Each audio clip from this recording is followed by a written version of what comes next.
Bidadari Pemeluk Subuh karya Niki Rosadi. Bab 1. Aku masih menunggu Akila di sini, di tempat ini. Masih sama seperti 1 minggu yang lalu, duduk memperhatikan setiap jalur masuk yang ada di taman dan berharap Akila datang menghampiriku. Tetapi hingga detik ini, yang kudapat masih sama seperti minggu-minggu lainnya. Hanya ada anak kecil tersenyum riang sebelum akhirnya berlari menghampiri taman bermain. Mungkin selama 1 minggu menunggu, hanya itulah hiburanku. Tetapi tenang saja. Tidak seluruh hariku dalam 1 minggu kuhabiskan di taman ini untuk menunggu. Aku masih waras. Aku hanya duduk dan menunggu di sini pada sore hari saja. Itu pun tidak sampai malam. Kumulai dari jam 3:30 sore hingga bosan saja. Percayalah kawan, menunggu itu tidak seromantis apa yang selalu digambarkan film-film di televisi. Ini memang salahku. Seandainya 12 tahun lalu aku tidak berkata macam-macam, mungkin sekarang aku tidak perlu repot-repot menunggu seperti ini. Dulu, 12 tahun yang lalu, saat itu aku masih kelas 1 SMP. Aku mengagumi seorang wanita, adik kelasku di sekolah dasar. Akila namanya. Beruntung, karena ternyata dia membalas perasaanku dengan baik. Masih terlalu muda untuk berbicara soal cinta pada waktu itu. Jujur saja, kami tidak tahu apa yang harus kami lakukan begitu kami tahu bahwa kami saling mengagumi. Kami hanya bisa saling tersenyum dan menunduk malu ketika berpapasan. Meskipun yang lebih sering terjadi adalah saling menghindari dan berputar arah ketika kami hendak berpapasan. Selepas SD, kudengar Akila akan pindah keluar kota. Aku resah, walau sebenarnya sehari-hari pun saat itu aku sudah tidak pernah bertemu Akila. Tetapi kata luar kota membuatku berpikir bahwa akan ada perpisahan yang jauh dengan Akila. Saat itu juga, aku menuliskan sebuah surat untuk Akila. Melalui surat itu, aku berjanji akan menunggu di hari ulang tahunnya 12 tahun mendatang, di taman yang sedang kududuki ini. Aku tidak benar-benar tahu apakah dia membacanya. Aku juga tidak benar-benar tahu apakah perjanjian itu disepakatinya. Yang jelas, bisa kupastikan surat itu sampai padanya. Urusan dia membaca dan menyepakati perjanjian itu, pasrahkan pada Tuhan saja. Setelah hampir bosan menunggu dan aku akan beranjak dari tempat dudukku, tiba-tiba ada seseorang wanita yang menghampiri dan memanggil namaku. Aku menengok ke sumber suara itu. Aku terdiam memandangi orang yang memanggil namaku. "Ini aku, Akila," katanya sambil tersenyum. Aku tak bisa menahan kebahagiaanku. Semula aku terdiam tak percaya, namun kemudian aku tersenyum. Jika aku masih berumur 5 tahun, mungkin aku sudah melompat kegirangan sambil berteriak, "Akila datang, Akila datang." "Hai, kenapa kau terdiam?" katanya menghamburkan hailanku. "Oh, tidak, aku hanya..." Sial, aku seakan kehabisan kata-kata. "Hei, bagaimana kamu tahu dan langsung bisa memanggil namaku?" lanjutku. "Ke arah belakang jaketmu," kata Akila sambil menunjuk leherku. Aku berusaha menggapai ke arah belakang jaketku. Ada tulisan Dira di situ. Selain itu,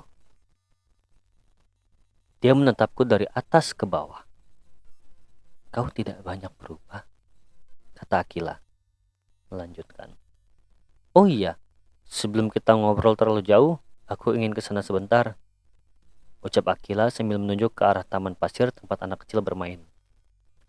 Aku mengangguk tanda mempersilakannya.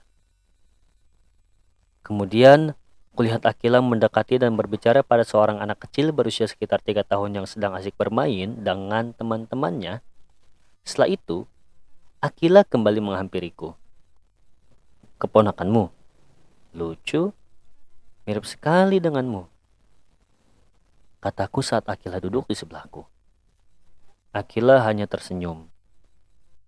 Jadi, apa rencanamu setelah pertemuan ini? Tanya Akila kemudian. Rencana? Maksudmu?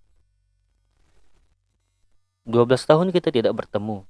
Apa tidak ada tujuan lain selain sekadar bertemu? Jika memang tidak ada, aku rasa pertemuan kita selesai. Kata Akila yang kemudian berdiri seakan benar-benar akan meninggalkanku. Tidak, tunggu. Tunggu sebentar, kataku sambil menahan dan menggenggam tangan Akila. Aku dan Akila terdiam sejenak. Ini pertama kalinya kami bersentuhan. Percayalah. Aku menuntunnya untuk duduk kembali. Akila kembali duduk di tempatnya. Aku memang tidak punya rencana apa-apa. Tapi jika kamu ingin aku punya rencana lain setelah ini, baiklah, tunggu sebentar dan dengarkan baik-baik. Kataku berusaha menahannya agar Akila tak pergi lagi. Akila melepaskan genggamanku. Kulihat matanya mengarah pada anak yang ditemuinya tadi. Aku berpikir sejadi-jadinya tentang rencana yang diminta Akila. Secepat mungkin, tapi ku harap tidak membuat Akila kecewa. Dengar, kataku sesaat kemudian. Aku tidak ingin kamu pergi lagi. Aku harap kita bisa melanjutkan hubungan kita. Maksudmu? Ya, aku ingin kita bisa menjadi pacar, tunangan, dan selanjutnya menikah. Akila tertawa mendengar pernyataanku. Tidak, itu bukan tawa. Tapi lebih mirip reaksi yang terdengar meremehkan. Apa mungkin rencanaku terlalu dangkal? Aku tidak bisa, kata Akila sambil menggeleng. Sial, secepat itu rencanaku dipatahkan Akila. Kenapa? 12 tahun aku menunggu, dan kamu hanya membiarkan kita bertemu sehari. Sebenarnya, apa maumu? Dengar, laki-laki selalu menebar harapan, tapi wanita selalu ingin kepastian. Ya, inilah kepastian yang aku berikan padamu. Akila malah mengernyitkan keningnya dan memandangku seakan tak percaya. Kenapa? Setelah membaca suratmu, 3 tahun pertama aku memakan harapan itu. Tahun-tahun berikutnya, aku sadar aku hidup dalam kesendirian yang hanya dibayangi harapan. Sekarang kau bilang itu kepastianmu, katanya sambil tersenyum. Aku tak bisa. Akila, aku mohon. Tidak, Dira. Dengar. Janji yang dibuat oleh sepasang anak kecil tidaklah memberikan kepastian yang berarti. Belum sempat aku mengatakan sesuatu, tiba-tiba seorang anak yang tadi temui Akila datang mendekat. Aku tersenyum kepadanya. Anak itu hanya menatapku tanpa senyum. Dia memeluk Akila. Mama, ayo pulang. Papa sudah jemput, kata anak itu sambil menunjuk seorang lelaki yang berdiri di taman bermain. Maafkan aku, Dir, kata Akila sambil kemudian meninggalkanku.